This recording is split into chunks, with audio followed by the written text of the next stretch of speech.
When you look at JD Vance, is he ready on day one?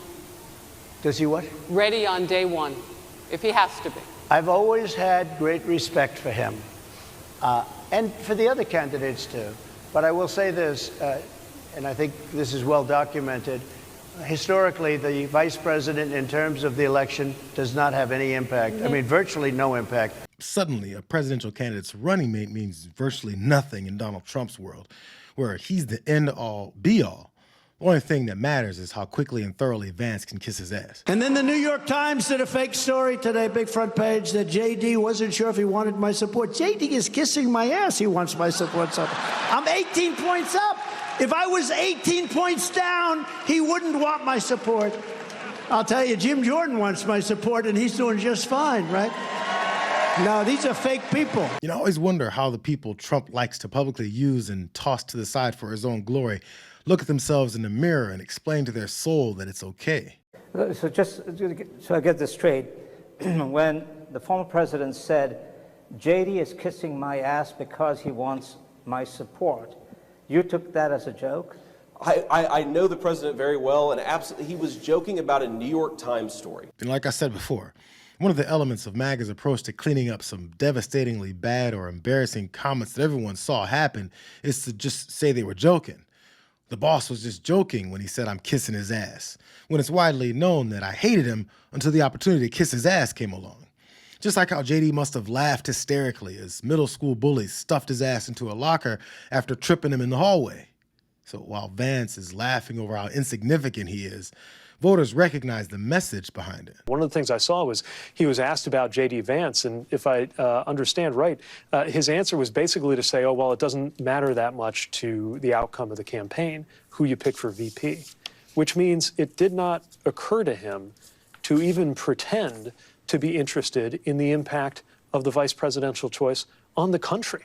It's one of the most serious, in fact, the most serious choice that a candidate makes as a candidate, because it's the one thing that goes into effect for the entire country automatically if that candidate gets elected. And yet, as somebody who's just incapable of thinking or caring about the rest of the country and about how elections affect our lives, I think it's very telling that when he got a question about the embarrassments that have been caused by his own choice for running mate and VP in J.D. Vance, he didn't even try to defend what kind of vice president he would be for the country or whether he would be ready on day one. Instead, just talked about it completely in terms of politics. And of course, the politics of this aren't that great for him either. I think everyone knows why the former president is downplaying his running mate's importance, because he thinks if he rejects him, the stench of his unpopularity won't stick. If he looks at the numbers, yes, what does he see? I mean, it's the worst vice presidential pick of my lifetime. And, you know, if we look at the net favorability ratings, you know, we did this segment last week, which basically said he was the first one that had a net negative favorability rating coming out of his party's convention. And what we see is, according to the ABC News Ipsos poll, it's only gotten worse. It's only gotten worse. It's gone from -6 points to now -15 points. Mark my words, this is the worst vice presidential pick probably since 1972 when George McGovern chose Thomas Eagleton as his VP pick. He got replaced. I don't think Vance is going to get replaced, but that's what we're talking about here. Hey guys, in no planet did I ever think we'd be talking about VP nominees this late into the cycle after it was picked like 10 days ago. So yeah, Vance is downplaying the distancing, but the team is working hard to refurbish his standing by setting up cheesy photo ops in old school diners, hoping it'll remind the base about the good old days of the 1950s. So he tossed out his Diet Mountain Dew and grabbed a couple glasses of chocolate milk to play the part. Oh, I will. Here, she's just sucked down a full day serving of chocolate milk here. Is this our bill here? Yes, it is. Okay, Here's all right. your Now we bill. got a dozen cinnamon rolls, right? Yep. Yes, that's it. Okay, I'm here. ready. There it is. Great. I got it, actually, yeah.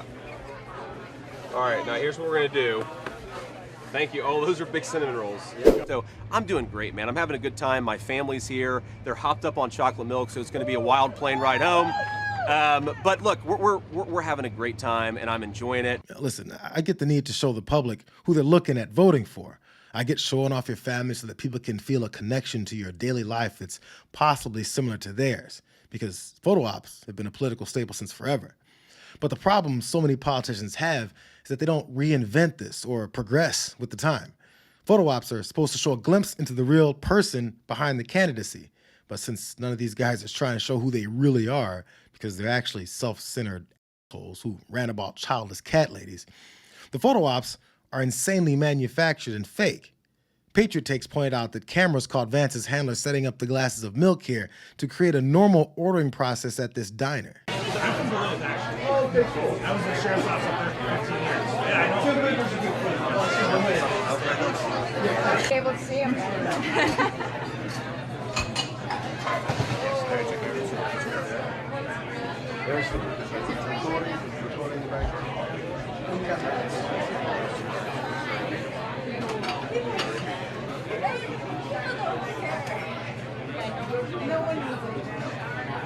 It's so unnecessary.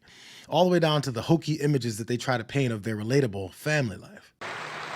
Now, I would call her up here to come and speak, but then I think I'd have to sleep on the couch tonight, so I'll leave her alone. Come on, bro.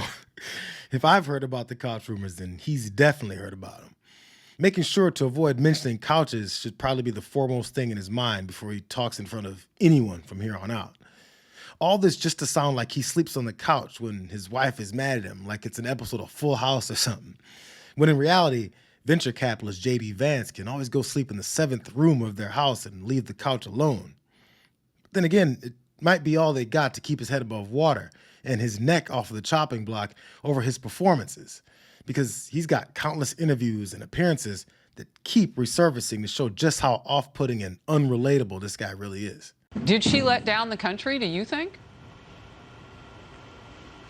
Well, I think obviously it's understandable that she was going through an incredible amount of pressure. What I find so weird about this, and it reflects more on the media than it does on Simone Biles, is that we've tried to turn a very tragic moment, Simone Biles quitting the Olympic team, into this act of heroism. And I think it reflects pretty poorly on our sort of therapeutic society that we try to praise people not for moments of strength, not for moments of heroism, but for their weakest moments. And look, being an athlete is tough. Being an athlete at that level is incredibly tough. A normal response in this moment would be to say, it's just a shame that she's going through this. It's a shame that she quit. But instead, what our press has done, I think, is turn this into this weird therapeutic moment. Let's praise her for doing this. And I think that's really where the problem here in life